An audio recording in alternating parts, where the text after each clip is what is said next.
Para concluir las actividades del día de hoy tenemos al doctor Ricardo Pliego Cárdenas. Él es egresado del Instituto Politécnico Nacional de la Escuela Nacional de Ciencias Biológicas. Realizó la maestría en Manejo de Recursos Marinos en el Centro Interdisciplinario de Ciencias Marinas del UPN, CIMAR. El doctorado lo hizo en la Universidad Autónoma Metropolitana, Unidad de Iztapalapa, con la tesis titulada Caracterización morfológica y relaciones filogenéticas de la familia Octopodidae de México. Sus temas de investigación están enfocados en resolver las identidades taxonómicas de organismos marinos, principalmente cefalópodos, así como estudios genéticos para la sustentabilidad de especies pesqueras. Ha impartido clases o hecho docencia en la Escuela Nacional de Ciencias Biológicas, en la UAM y en la Facultad de Ciencias, donde actualmente imparte el taller de moluscos. Es coautor de 7 artículos en revistas indizadas y un capítulo del libro. Ha dirigido 2 tesis de licenciatura y actualmente colabora en el proyecto Los pulpos del sistema recifal veracruzano, un enfoque genómico, genético y ecológico en conjunto con investigadores de la Universidad Veracruzana y la Universidad Autónoma Metropolitana. Le damos la bienvenida al doctor Ricardo Pliego Cárdenas. Gracias. ¿Puedes quitar el micrófono? Ok. No quiero quitarlo. Buenas tardes. Agradezco la invitación. ¿No se oye? ¿Me escuchan? No. ¿Hola? ¿No? Ahora sí. Muy bien. Estaba apagado. Bueno, el trabajo que les voy a presentar, obviamente no lo hice yo solo. Ahí están todos los colaboradores. Espero que no me falte ninguno. Es un trabajo interinstitucional. Lo hemos hecho con la UAM, Unidad de Iztapalapa, con el SECUA en Chile, Prometeo en Ecuador, y creo que son todas las instituciones que han participado.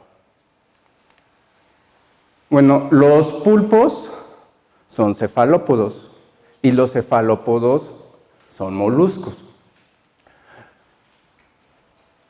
Los cefalópodos es una de las 6, 7 clases de moluscos y pues todos conocen a los cefalópodos, ¿no? Actualmente creo que son muy populares. La clase se divide en 2 subclases: los coloideos, que son todos los que no tienen concha, pulpos, calamares y sepias, y los nautiloideos, los cefalópodos con concha. Los coloideos se pueden distinguir en 2 grandes grupos: los octopodiformes, que son todos los pulpos, y los decapodiformes, que son calamares y sepias. ¿Cuáles son las principales diferencias? Los brazos y tentáculos. Si ustedes creían que los pulpos tienen tentáculos, están equivocados. Los pulpos presentan brazos, los calamares también. La única diferencia es que los calamares tienen 2 tentáculos. ¿Sí? De ahí de su nombre de decapodiformes y octopodiformes. También hay diferencias ecológicas. Los decapodiformes, los calamares, son pelágicos, viven en la columna de agua, mientras que los pulpos son bentónicos, ¿no?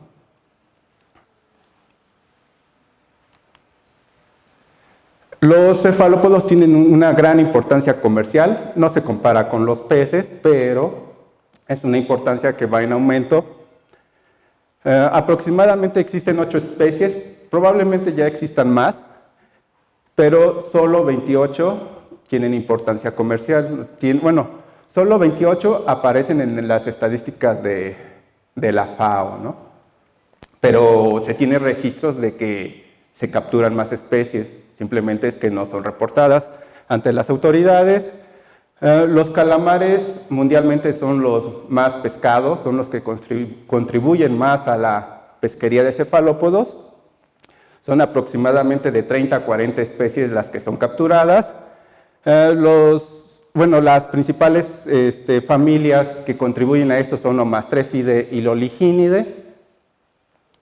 Los pulpos y sepias son los menos capturados, contribuyen apenas con el 10%. Y pues anualmente se tiene un promedio de 3.5 millones de toneladas que son capturadas mundialmente, pero el mayor pico fue en el 2014, cuando se capturaron 4.8 millones.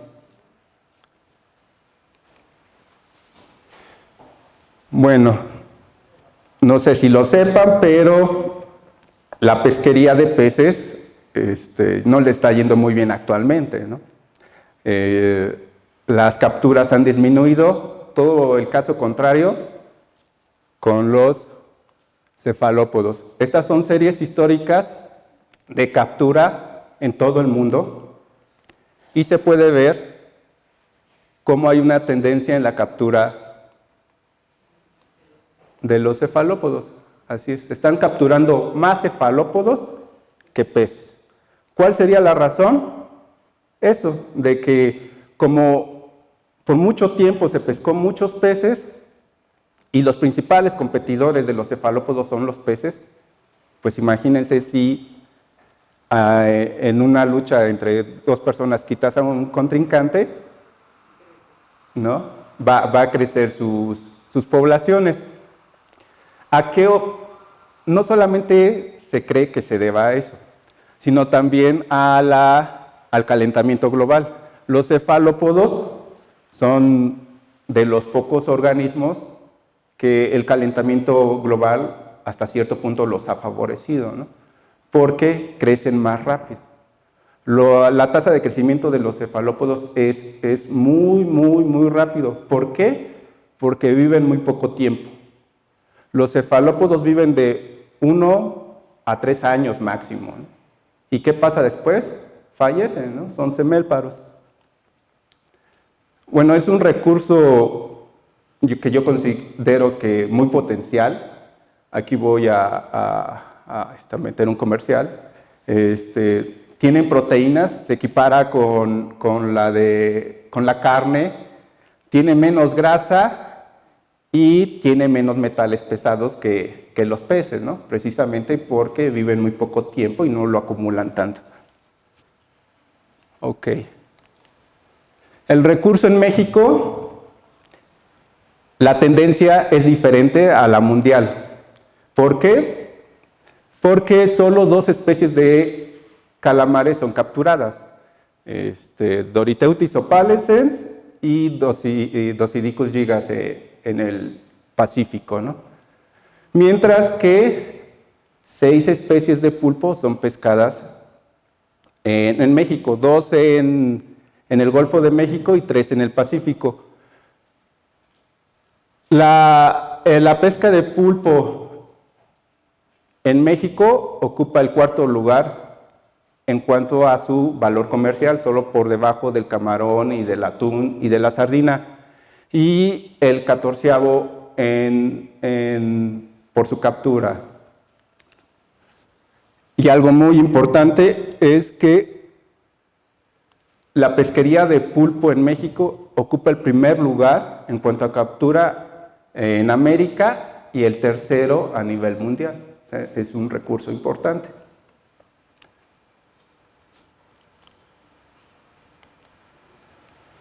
La pesquería de pulpo la podemos clasificar en 2, la que se realiza en el Golfo de México y la que se realiza en el Pacífico mexicano y Golfo de California. Hay grandes diferencias. La primera es que en el Golfo de México se capturan 2 especies, Octopus maya y Octopus vulgaris. En el Golfo de México existe una norma oficial que regula la pesquería. Existe un plan de manejo para la pesquería de pulpo.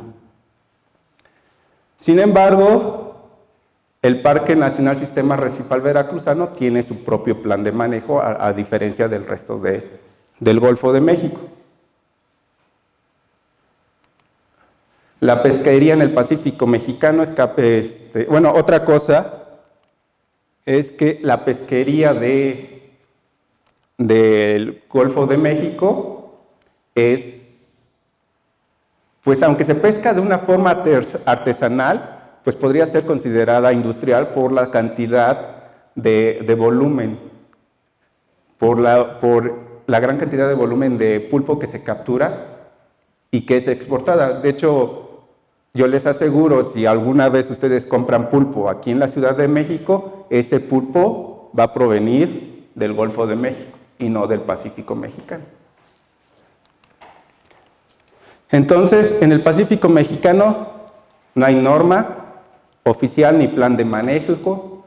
Son 3 especies las que se capturan: Octopus bimaculatus, Octopus bimaculoides y Octopus subsorum. Sin embargo, para la Bahía de Los Ángeles, en Baja California, como es un área natural protegida, pues sí existen vedas y tallas mínimas de captura, ¿no?, para el pulpo. Bueno, les voy a hablar de otra pesquería que se llama pesquería molecular. Algunos biólogos pesqueros moleculares han llamado esto pesquería molecular. No se pescan moléculas, simplemente es genética aplicada a pesquerías. ¿Para qué nos ayuda la genética? Bueno, para identificar especies crípticas. Y créanme, en los cefalópodos hay muchas especies crípticas, ¿no? ¿Para qué más? Para identificación de stocks pesqueros o de sus poblaciones o poblaciones pesqueras, para resolver estructura, para saber si hay mezclas de stocks pesqueros, obviamente para monitorear la diversidad genética.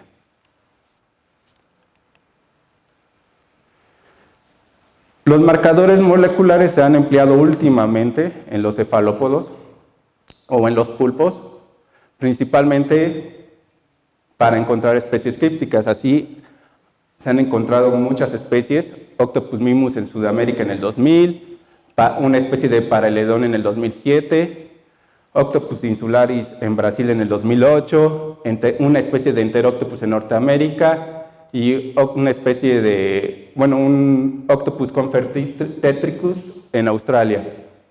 ¿Qué marcadores moleculares se emplean para identificarlos? Pues son 3, son más, pero se utilizan mucho estos 3, citocromo oxidasa subunidad 1 y subunidad 3 y el gen ribosomal 16S, ¿no? ¿Para qué se han usado esos? Para resolver varios temas taxonómicos e identidades inciertas de pulpos. Este es el genoma mitocondrial de un pulpo y, como ven, no hay duplicación génica, ¿no?, lo que ayuda también a la identificación de especies. Bueno, identificar especies de pulpo no es sencillo. Aquí les pongo una foto, varias fotos, varias imágenes. Ustedes me dirán que es una sola especie, yo les voy a decir que no. Ustedes me dirán que son 6 especies, yo les voy a decir que no. Es una sola especie, ¿no? Esta especie es Octopus insularis y miren, ves esto y dices, son especies diferentes. Incluso hasta pueden cambiar su textura, ¿no? Aquí una textura lisa y aquí una textura rugosa. Esa capacidad tienen los pulpos, ¿no? Por algo, si son conocidos por algo, es por su mimetismo. Entonces, imagínense identificar esto morfológicamente. Es muy, muy difícil. Tan es muy difícil que existían en el 2015 374 especies. Actualmente, 186 de ellas son no válidas, ¿no? Son sinónimos, nomen nudum, nomen dubium, y todavía 55 son de género incierto. O sea, no se sabe a qué género pertenecen. Ya han sido descritas y lo interesante es que no se sabe a qué género pertenecen. Si les pregunto a ustedes, díganme un género de pulpo, todos me van a decir, o la mayoría me va a decir, octopus, ¿no? Es el más conocido.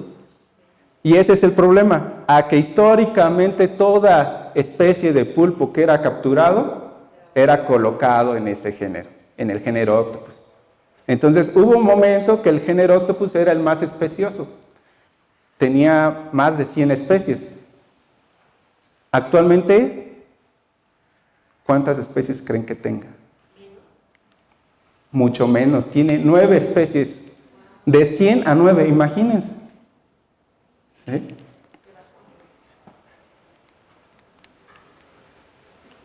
¿Por qué es difícil identificarlos? Pues por eso, por el polifenismo que ya se los presenté en la diapositiva anterior. Como cualquier molusco, pues carece de estructuras duras. Aparte, estos no tienen concha. La falta de colecciones o de ejemplares en las colecciones. Y si hay ejemplares en las colecciones, estos ejemplares están en mal estado.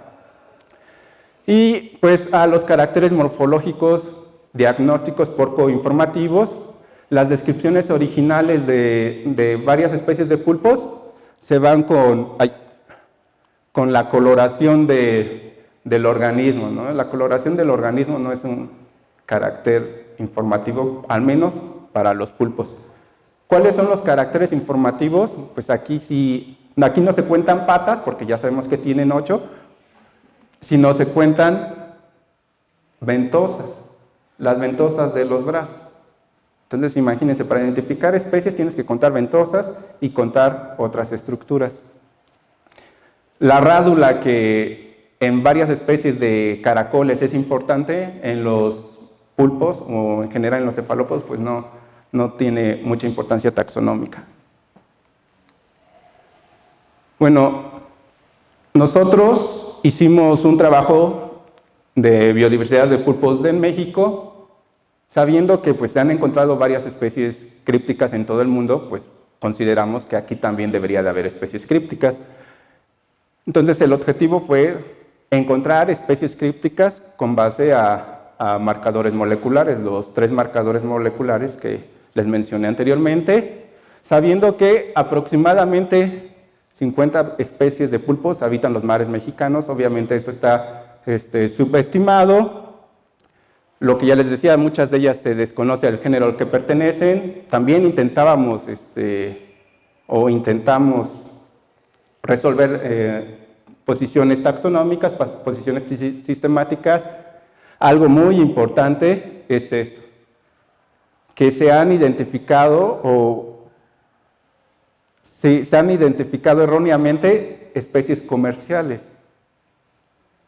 Y eso es muy importante para el manejo pesquero. Y otro es de que existen especies sin una descripción formal y nada más se les conoce por su nombre común. Y así con su nombre común existen publicaciones sobre eso, ¿no? En lugar de poner, no sé, el comportamiento de tal especie, ponen comportamiento del pulpo mayor del Pacífico, ¿no? O sea, lo ponen el nombre común porque no existe en una descripción oficial. En el caso de este pulpo, del pulpo mayor del Pacífico, se le conoce desde 1970, pero no ha sido descrito formalmente. Entonces, como queríamos conocer qué especies de pulpos había en México, pues recorrimos todas estas localidades, las visitamos, son localidades pesqueras de pulpo. Y bueno, en el Golfo de México nada más fuimos a una, por cuestiones logísticas, que fue al Parque Nacional Sistema Arrecifal Veracruzano. De hecho, no fuimos, nos enviaron las muestras. Bueno, ¿qué pulpos existen en el Sistema Arrecifal Veracruzano? Son esas 4, que desde en estos 2 años ya existían inventarios y en el 2010 que nos enviaron los ejemplares y las muestras, pues resultó lo mismo, ¿no? Bueno, aquí ya le pusimos Callictoctopus, Confer macropus, porque el verdadero Callictoctopus macropus está en el Mediterráneo y hasta ahorita no hay evidencia de que esté en el Golfo de México. Octopus humelinki, Octopus maya y Octopus vulgaris. Le pusimos Confer porque más adelante les voy a explicar ¿Por qué le pusimos eso? Confer vulgaris. Lo importante de esto es que vean que fueron 11 ejemplares de vulgaris y todos los demás fueron 2 ejemplares, ¿no? Les recuerdo que en el parque existe un manejo pesquero se debe de capturar a los pulpos con un tamaño mínimo de 110 milímetros de longitud del manto. Solo se puede capturar por buceo, utilizar bastón o gancho, y aquí la veda es del 1 al 30 de agosto, es un mes. La veda en el Golfo de México dura, si mal no recuerdo, 3 o 4 meses. Ok. Entonces, ¿por qué le pusimos Confer vulgaris? Por esto. Octopus vulgaris es la especie más importante porque es la que se captura más.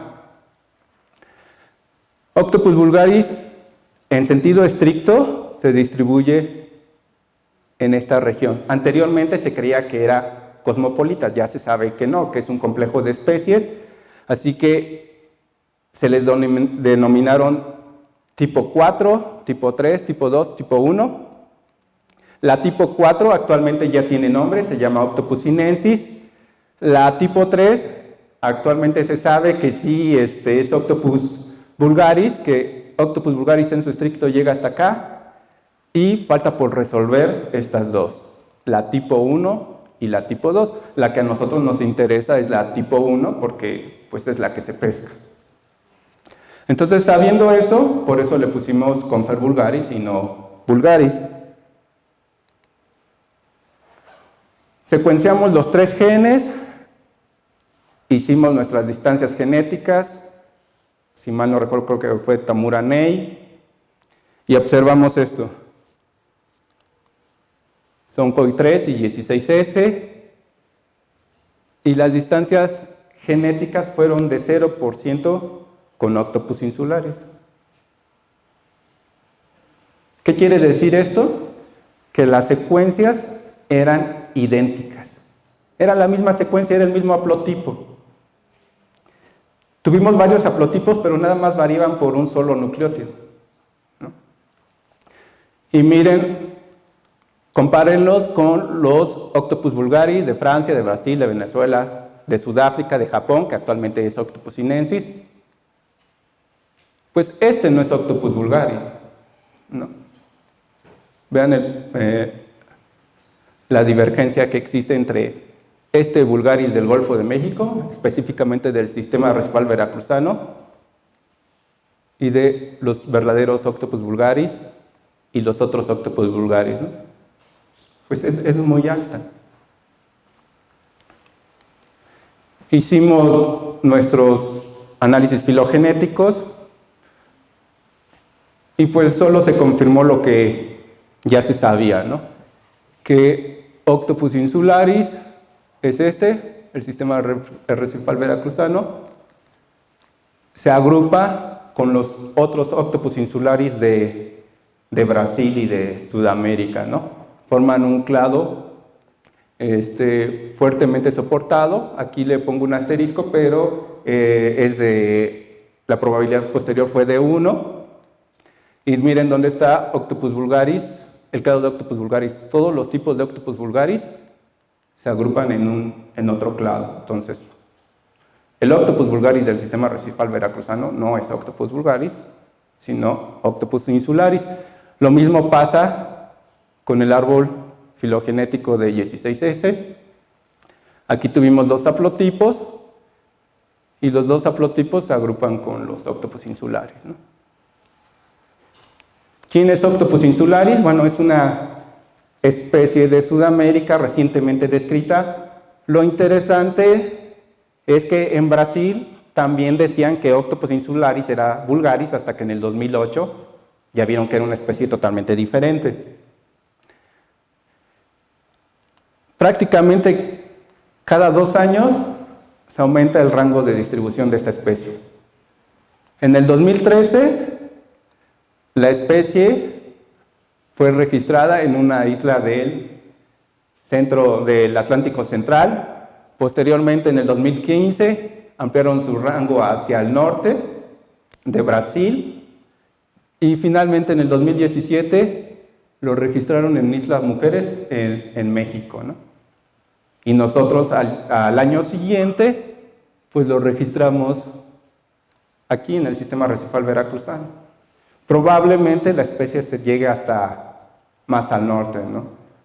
Tenemos ejemplares, revisamos ejemplares de una colección que tenía registros o que tiene ejemplares de Tamaulipas y consideramos que esta especie es Octopus insularis.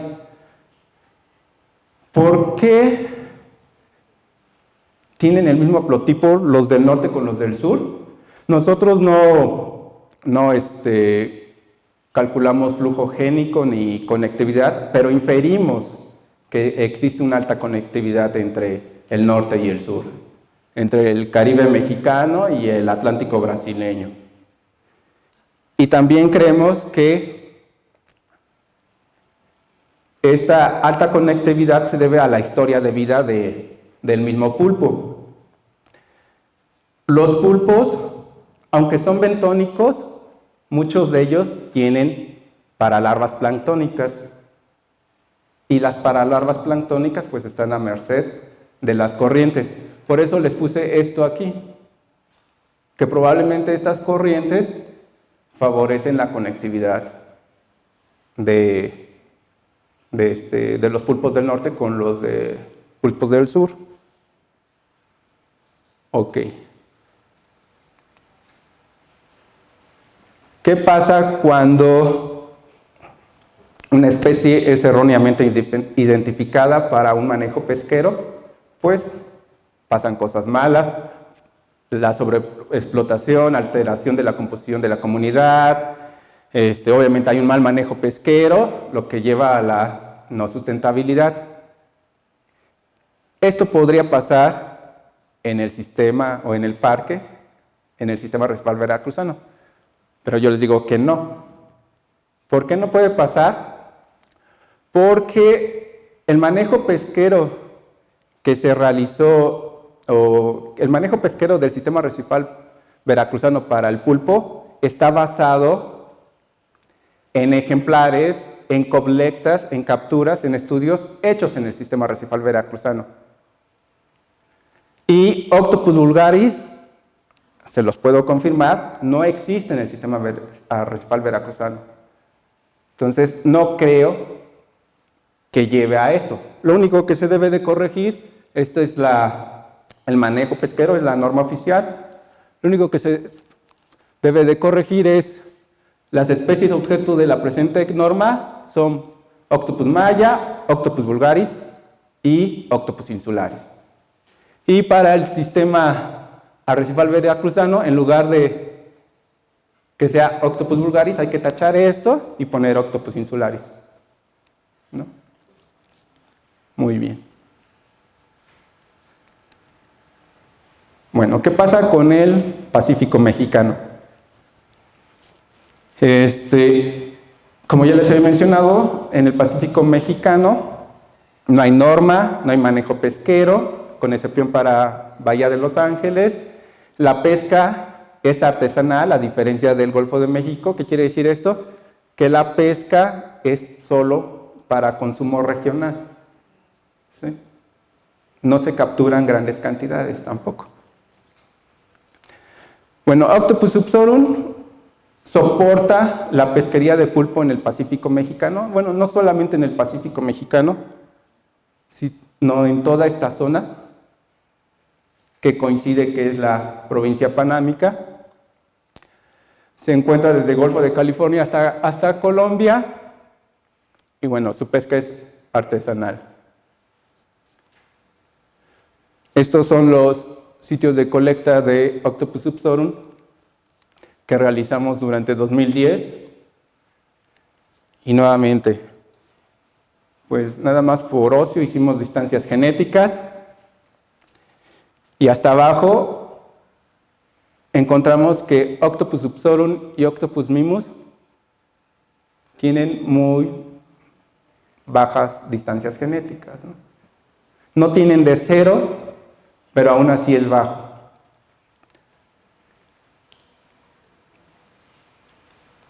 Les pongo otros ejemplos de distancias genéticas y sobre todo esta, la de Octopus bimaculatus y Octopus bimaculoides. Octopus bimaculatus y Octopus bimaculoides son especies hermanas. Son muy difíciles de identificar. Se identifican principalmente por cuestiones ecológicas. Las paralarvas de, no recuerdo si de bimaculatus o bimaculoides, son planctónicas, mientras que las del otro pulpo, pues las paralarvas directamente cuando eclosionan se van a albentos, por lo tanto, sí hay una diferencia ahí, ¿no? Entonces, las distancias genéticas en estas especies, que son especies hermanas, y créanme, son muy difíciles de identificar, es de 5.5, ¿no? Y vean estas distancias genéticas. Con el citocromo oxidasa 3, aquí, es de 1.5. Teníamos nuestras dudas de que si podrían ser especies diferentes o ser la misma especie. Estas son las diferencias nucleotídicas con COI1, con COI3 y con 16S. Con COI1 nada más hay de 1, 2, 3, 4, 5 diferencias. Con COI3 todavía hay más. Con 16S nada más hay 1, 2, 3, 4, 6 diferencias. Son muy pocas. Son muy pocas diferencias nucleotídicas. Y si hacemos la traducción de aminoácidos, nada más varía en un solo aminoácido con COI1. Hicimos la filogenia, observamos que Octopus subsorum, Octopus subsorum y Octopus mimus agrupan en un clado monofilético, tanto en este árbol concatenado como en este árbol de 16S, ¿no? Que está muy bien soportado. Y lo que vimos también es que los Octopus subsorum, fíjense, aquí tengo Octopus mimus de Ecuador, pero en algún momento se creía que Octopus mimus habitaba Ecuador, pero ya se sabe que, bueno, es Octopus subsorum.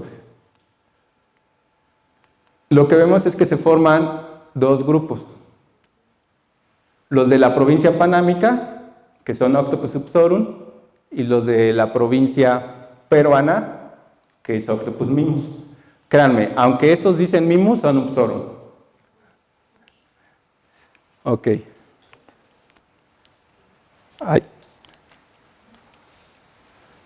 Morfológicamente son diferentes estas dos especies, pero Octopus subsorum tiene de 8 a 10 laminillas branquiales, Octopus mimus tiene de 7 a 8 láminas. Bueno, esta es una imagen que se las puse para que vean cuáles son las laminillas branquiales.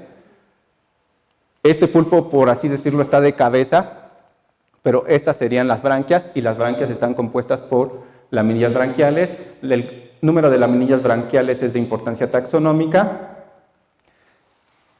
Entonces, pues hay diferencias en laminillas branquiales de 8 a 10 y de 7 a 8. Otra diferencia morfológica que reportan es estas manchas debajo de los ojos, que son falsos ocelos y que solo Octopus mimus presenta. La presencia de estas manchas siempre ha sido controversial, porque yo a los colegas sudamericanos que les pregunto que si las han visto, ellos me dicen que no, que nunca se las han visto. Y la literatura dice que las manchas desaparecen cuando los organismos están muertos, ¿no? Que cuando están vivos sí las presentan. Bueno, este organismo es de Oaxaca, que fue colectado también en 2010 y presenta las manchas. Presenta las manchas y lo más interesante es que este pulpo ya está muerto, ¿no? Entonces, Las manchas no desaparecen cuando el pulpo fallece, entonces es un tema muy, muy controversial. Lo que yo creo es que es variabilidad, ¿no?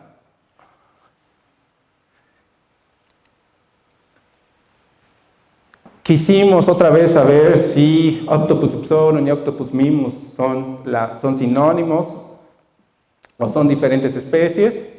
Entonces hicimos un análisis de coalescencia. La bondad de hacer un análisis de coalescencia es que nada más se puede utilizar con un solo gen. En este caso utilizamos el COI1. Capturamos más muestras. Ahora fueron 171 muestras de 4 países, o sea, incluimos las 2 provincias, la panámica, la peruana y la zona de transición entre las 2 provincias. Y este es nuestro árbol de coalescencia. El análisis identificó 11 especies y a los pulpos panámicos y a los pulpos peruanos como una sola especie. Entonces, Octopus mimus, porque tiene preferencia, porque fue descrito en 1852 y Octopus subsorum en 1953.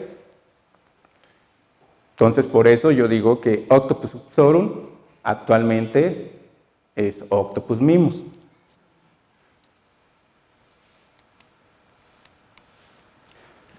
Como ya teníamos un muestreo más amplio, pues hicimos la estructura genética, ¿no? Queríamos ver e identificar los stocks pesqueros. Pero para esto ya agregamos una nueva provincia, nos basamos en Briggs and Bowen, la bioregionalización de este autor, de estos 2 autores, del 2012. Entonces agregamos una nueva provincia. Así que teníamos pulpos de la provincia de Cortés, la panámica, que llega hasta aquí, esto es Perú, esto es Ecuador, y de la provincia peruana, para ver si había estructura.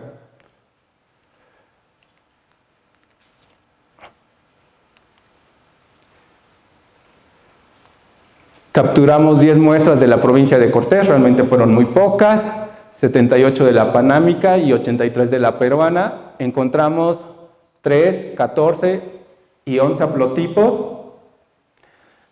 La diversidad haplotípica pues realmente es muy baja para las 3 provincias, quizá exceptuando la provincia peruana, y ni se diga la diversidad nucleotídica, fue muy baja. Utilizamos un índice de fijación para ver si los de la peruana, los de la provincia Cortés, son poblaciones diferentes. Y encontramos que la panámica y la Cortés es lo mismo. Pero la peruana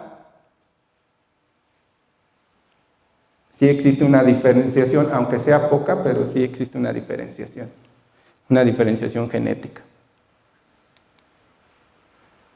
Hicimos nuestras relaciones genealógicas, construimos una red de haplotipos y se forman 2 haplogrupos. Los de un haplogrupo que incluye las 3 provincias, Cortés, panámica y peruana, y un haplogrupo que incluye 2 provincias, que es la peruana y la panámica.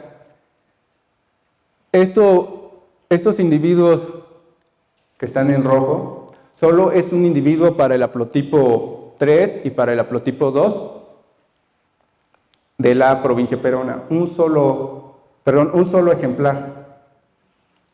Y este ejemplar, no crean que es de acá o de acá o de acá, sino es de esta región, una región cercana a la provincia peruana. Cuando hicimos nuestra filogenia, pues solo corroboró lo de la red de haplotipos. 2 clados, un clado que incluye nuevamente a los haplotipos de las 3 regiones, a individuos de las 3 regiones, y otro clado que incluye a estos haplotipos.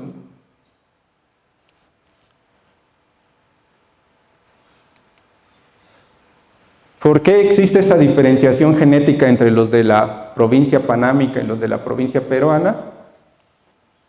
Por esto, por las corrientes. La corriente de Humboldt, que es una corriente fría, y por la corriente cálida de Panamá. Estas corrientes se alejan de la costa precisamente aquí. Aquí es donde inicia la provincia peruana, y aquí es donde termina la provincia panámica, ¿no? En esta región. Entonces, las corrientes podrían funcionar como una barrera genética. Sin embargo, los procesos en el mar son dinámicos, no son estáticos. Y si recuerdan, lo que pasa aquí es el evento del Niño. ¿Qué pasa con el evento del Niño? Pues una corriente cálida se introduce a la provincia peruana y hay evidencia de que organismos panámicos se encuentran en la provincia peruana. Evidencia no solamente de cefalópodos, sino también de otros moluscos. Y otra cosa es que en esta zona de convergencia ecuatorial también es dinámica. A veces se desplaza al sur, a veces se desplaza al norte, ¿no? Esto podría favorecer el flujo génico entre las especies, entre los pulpos de ambas provincias.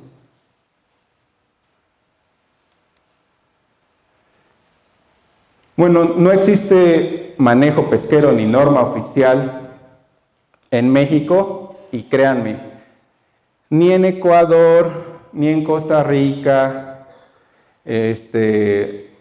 ni en Perú existe un manejo como pesquero para octopus mismos, siendo la especie principalmente capturada en el Pacífico mexicano, en toda la región, y soporta varias pesquerías de pulpo artesanal. Pero lo que podremos decir es que existen dos stocks pesqueros, o 2 grandes poblaciones, que sería la de peruana y la panámica, que obviamente tendrían diferentes manejos pesqueros. En lo que se refiere a México, pues nada más encontramos un solo stock, una sola población, pero ojo, solo fue con un solo marcador mitocondrial, con COI1.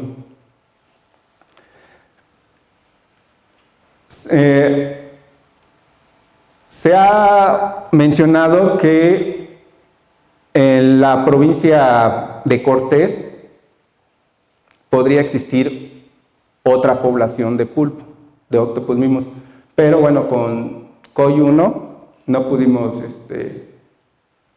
soportar esto, ¿no? Porque el índice de fijación no fue significativo, lo que nos dice que pues, no hay diferencias entre ambas provincias.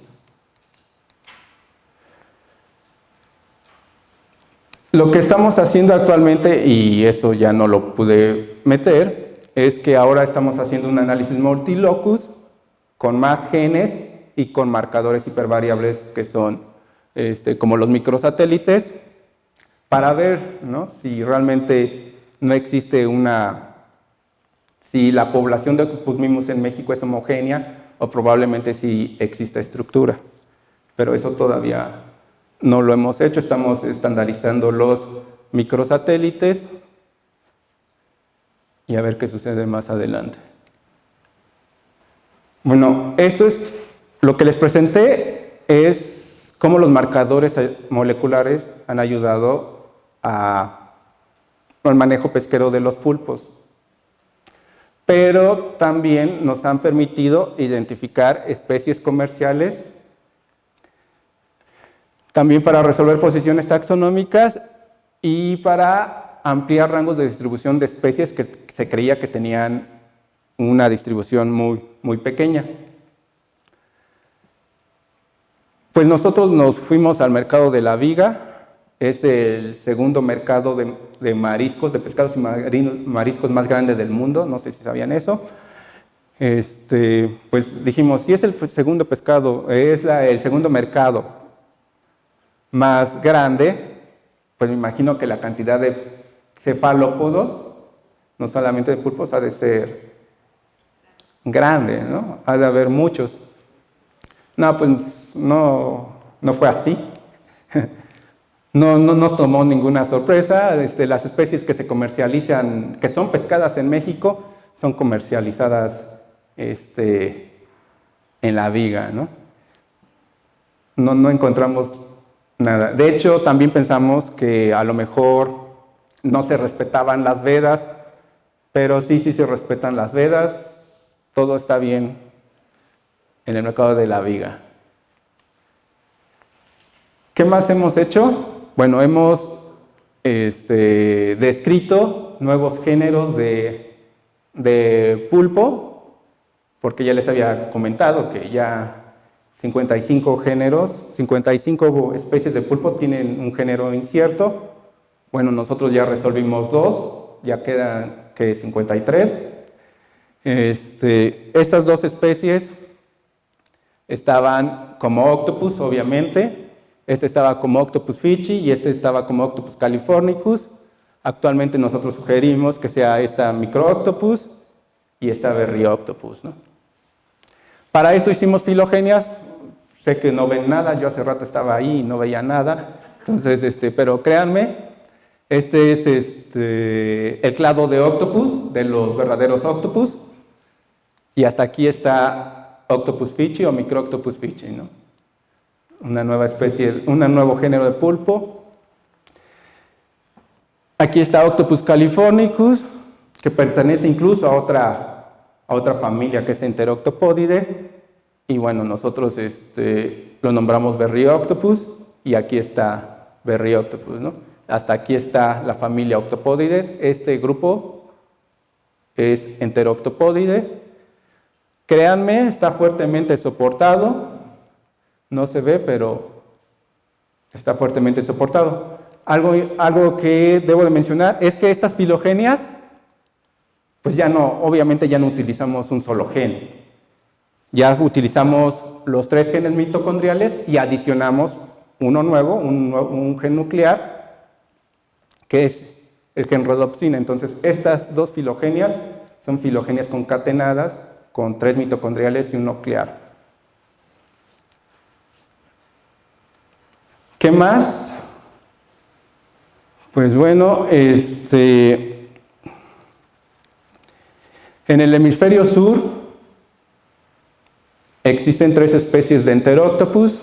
Tuvimos la fortuna de que nos enviaran muestras de Enteroctopus megalociatus y Enteroctopus celandicus para el estudio del Berrioctopus que les mencioné. Y resulta, aquí está muy interesante, es que estas 3 especies, Enteroctopus megalociatus en Sudamérica, Enteroctopus magnificus, bueno, la muestra de Enteroctopus magnificus, la secuencia de Enteroctopus magnificus ya existe en el banco de genes, entonces nada más agregamos estas 2. Enteroctopus magnificus está en Sudáfrica y Enteroctopus celandicus, pues como su nombre lo dice, está en Nueva Zelanda. Pues resulta que secuenciamos estos 2 organismos, hicimos nuestra filogenia, ya no me dio tiempo de presentarla aquí, y al igual que Octopus insularis y Octopus confer vulgaris, es el mismo haplotipo. Imagínense, ¿no? Un solo Enteroctopus que se distribuye en todo el hemisferio sur. Eso fue lo que encontramos. Lo curioso es que Enteroctopus magnificus es y Enteroctopus megalociatus sí se parecen morfológicamente. Pero Enteroctopus celandicus, que le llaman pulpo amarillo, pues es amarillo, ¿no? no se parece a los otros dos enteróctopos. Eso es lo interesante. ¿Qué más? Pues creo que es todo lo que les tengo que decir. Bueno, agradecimientos a los pescadores, porque los pescadores son parte esencial de esta presentación y de los diversos estudios que les presenté aquí. Y pues a todas estas instituciones, a la UAM y CONACYT, que pues nos dieron dinero para las investigaciones, a CECUAC de Chile, a NIWA, que es de Nueva Zelanda, que nos proporcionó el tejido, al proyecto Prometeo, que ayudó a uno de nuestros colegas a pagar la estancia ya en Ecuador. Y pues gracias, no sé si tengan preguntas.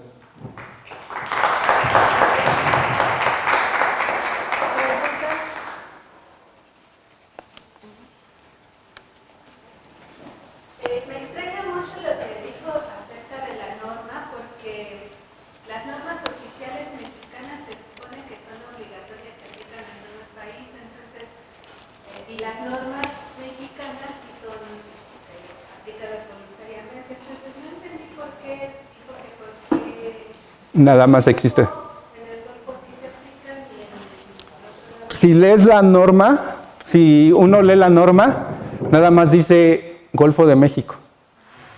La norma dice específicamente para el Golfo de México. Entonces, por eso, aunque sea norma oficial mexicana, ya cuando uno la empieza a leer, dice para la pesca de pulpo en el Golfo de México y Mar Caribe, no dice para el Pacífico mexicano. Por eso. Y la otra pregunta que tengo es, ¿por qué hacer un árbol coalescente si se usaron más número de muestras? ¿Cuál fue el objetivo de hacer una coalescente? Pues porque queríamos estar seguros de que Octopus mimus y Octopus subsorum eran la misma especie, ¿no? Porque esas diferencias morfológicas, pues sí generan duda. De hecho, muchos colegas no creen que sean la misma especie, pero las distancias genéticas son muy bajas. Entonces, por eso hicimos el análisis de coalescencia. Pues para eso se utiliza, para delimitar especies, y pues nos indicó que eran especies, eran la misma especie, son con específicos, por eso lo utilizamos. ¿Otra pregunta? En cuanto a la comercialización, mencionaba que bueno, estaba creciendo, ¿no? La pesquería. La pesquería del pulpo. Por un lado, no tienen un sistema de pesquería. Finalmente sigue siendo manual. En el Golfo de México el sistema está muy bien establecido. De hecho, otros países les gustaría copiar cómo es pescado el pulpo en el Golfo de México por la cantidad de pulpo que es capturado. En el Pacífico mexicano, pues sí, los pescadores se dedican no al 100% a capturar pulpo, también pueden capturar otras especies y lo hacen buceando. O sea, eso sí es característico no solamente de México, sino toda la región de Sudamérica, de bucear con este tipo juca, que es una compresora, hay un pescador manejando la compresora, otro pescador es el buzo y se va con su manguera, con su gancho, a capturar los pulpos. Esas son las... Pero no está contabilizado el esfuerzo de pesca. O sea, no está integrado dentro de la pesquería el esfuerzo de pesca. En el Golfo de México sí hay un esfuerzo pesquero, sí. Sí, en el Entonces, sí, pero ya no entiendo la siguiente parte. Aquí en la Ciudad de México se distribuye, no, sí lo encontró en el mercado, no lo encontró, o solo por época, o como no. No, sí, no lo encontré. Fuimos, bueno, fue un colega, él realizó los muestreos en la época en que existía la veda para Octopus maya y efectivamente no le vendieron pulpo. Ajá, sí, no le vendieron pulpo. Pensábamos que a lo mejor podrían no respetar la veda y encontrarlo, ¿no? Pero afortunadamente sí lo respetan. Eso sí, tienen pulpo congelado ya de cuando ya no, bueno, de meses atrás, ¿no? Que sí pueden vender. Es que yo cada vez encuentro menos, cada vez hay menos. Eh, Por eso se me hace muy raro lo que menciona la mamá, cada vez es mejor la pesquería, pero aquí cada vez encuentro menos. Pues es tan redituable la venta de pulpo que ya lamentablemente ya cuando los camiones, los trailers vienen a la Ciudad de México, pues son robados, ¿no? Pero la pesquería de pulpo en los últimos años ha aumentado. ¿Tenemos tiempo todavía para otra pregunta? ¿No? Entonces le damos gracias a nuestro ponente. Gracias. Muchas gracias. Gracias. Por apoyarnos. Gracias. Pero ahora ya pasamos a la comisión de avisos. Por favor, si pueden pasar a